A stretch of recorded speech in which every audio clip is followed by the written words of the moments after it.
Hey guys, I'll tell you another musician I've really been in the mood for is Art Blakey. He is a group called the Jazz Messengers. I've really been feeling the Art Blakey mood because he set quite an atmosphere of his own entirely. It's different from Miles Davis in the 1959 with Moaning, and he went on in the 60s to make some masterpieces, in the early 60s particularly. So that's just a completely original kind of foundation that just brews with a certain moodiness that's very intense. But the album Moaning, which came out in 1959, and that title track, I don't know, man, this is like about as good as the song So What Off Kind of Blue, because that progression is just so good from start to finish, and it's so effortless.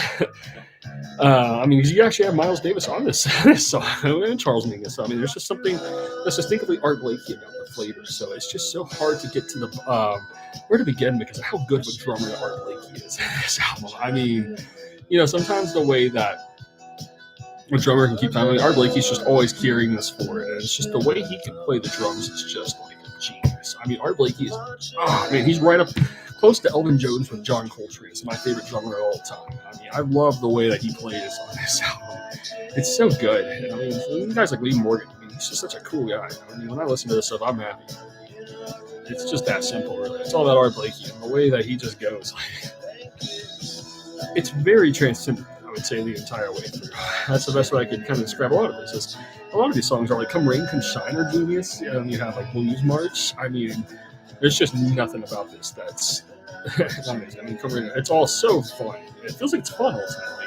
All the songs are just having a good time, lounging out, just chilling out completely. All the songs like the Drum Thunder Suite, I mean, "Are You Real?" It's just all this is really inviting, and it's quite a near perfect album from start to finish because the way that it hits the spirit in such an organic, natural way. And he kind of continues this foundation quite well with the album The Big Beat in 1960. That's just about the coolest album that Art Blakey made. And man, he sounds awesome. I mean, the whole band just sounds like they're having such a good time with songs like that there.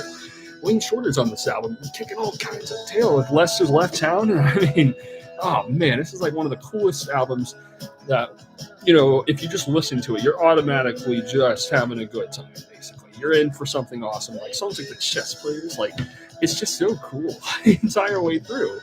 So albums like Mosaic in 1962, that's actually my favorite Art Blakey album now. Like, holy moly, because Freddie Hubbard's on here in the album, the Jazz Messengers band that Art Blakey was leading. And man, this guy was literally foreshadowing jazz fusion in 1962. I mean, only guys like John Coltrane were on this thing, honestly. Like, in this particular time frame. And Miles Davis was taken back a little more while building up to his later 60s era, which is equal, I mean, to me, even better. It's all equal. It's all freaking perfect in the end. I mean, all this jazz. Oh, it's the most colorful music of all time, it feels like to me.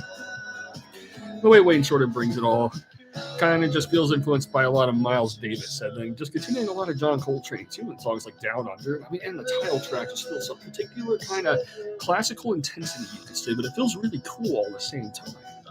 And nobody really beats this kind of sound at its best. I mean, it's just so good the entire way through. It feels like there's just nothing like songs like Arabia, which just feels like it's just playing up its own harmonies and solos entirely. I mean, the way that the canvas is explored here in songs like Down Under are just so beautiful. I love all the soloing here, like songs like Crisis. It's just quite amazing. I mean, it's really perfect the entire way through. So, what do you say? I mean, this guy's just completely original. He rolls like no one else in the drums. I mean, it's mind expanding how good this album sounds to me. I mean, because the way Art Blakey plays drums is, that's the way I perceive drums. And I've always been really sensitive to it. I played a lot of drums growing up. I broke my drum set growing up, so I played way too rough. And I play really, really intensely. Whenever I pick it up, I don't know if it's good, but it's just intense. That's the best way I describe it. I'm way more of a bassist, guitarist. All the same, drums are freaking fun. It feels like it's unleashing a beast within. Art Blakey is that beast, and it feels like enlightening to hear someone like him and Elvin Jones this good on the drums, just playing out so organically. And then it's crazy. Art Blakey's kind of tapping into all free jazz influence in the year 1965 with the album Free for All. And I really love that. I mean, he really gets out there with his take on jazz, and it's one of the most intense, I'll tell you that. Oh, man, but it's so good. I mean, I recommend Art Blakey to anybody. His timeless foundation that he made with the rest of the day is just so good that it lives on forever. I love this man. I cherish him forever. Art Blakey, mastermind.